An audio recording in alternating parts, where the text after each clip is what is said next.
आज हम वित्त मंत्री निर्मला सीतारमण द्वारा प्रस्तुत केंद्रीय बजट 2026 से 27 का विश्लेषण करेंगे।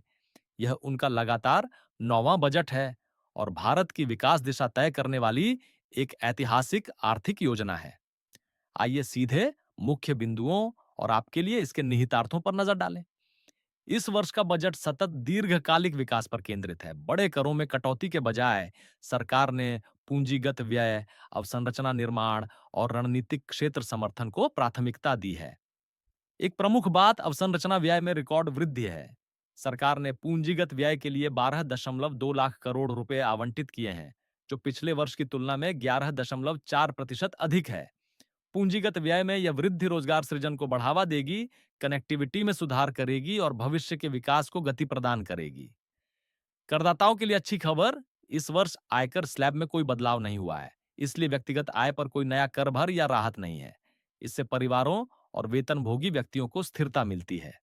बजट में प्रमुख उद्योगों के लिए मजबूत समर्थन शामिल है। चिप निर्माण और डिजाइन को बढ़ावा देने के लिए semiconductor mission 2.0, biopharma, high speed rail corridor, rare earth corridor और केमिकल पार्क जैसे क्षेत्रों के लिए आवंटन में वृद्धि की गई है।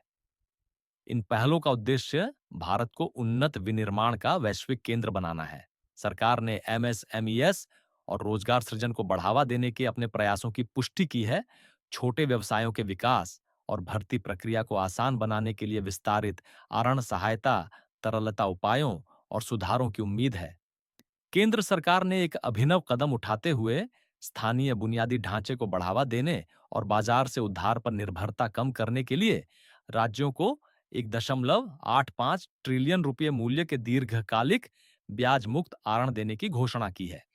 राजकोषीय अनुशासन और विकास अधिक खर्च के बावजूद भारत का लक्ष्य राजकोषीय अनुशासन बनाए रखना है, जिसका उद्देश्य 4.3% के राजकोषीय घाटे और जीडीपी अनुपात में आरण में क्रमिक कमी लाना है।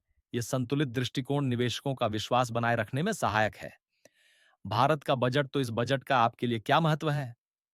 करदाताओं के लिए स्थिरता, अवसंरचना और विनिर्माण में बड़े अवसर, नए उद्योगों और लघु व्यवसायों के लिए समर्थन। कुल मिलाकर यह भविष्योन्मुखी बजट है, जो अवसंरचना, प्रौद्योगिकी और समावेशी विकास में भारत की मजबूती पर आधारित है। यदि आपको यह विश्लेषण उपयोगी लगा, तो लाइक बटन दबाएं। यदि आप नए हैं, तो सब्सक्राइब करें और टिप्पणियों में मुझे बताएं कि आप बजट के किस भाग का अगला विश्लेषण चाहते हैं।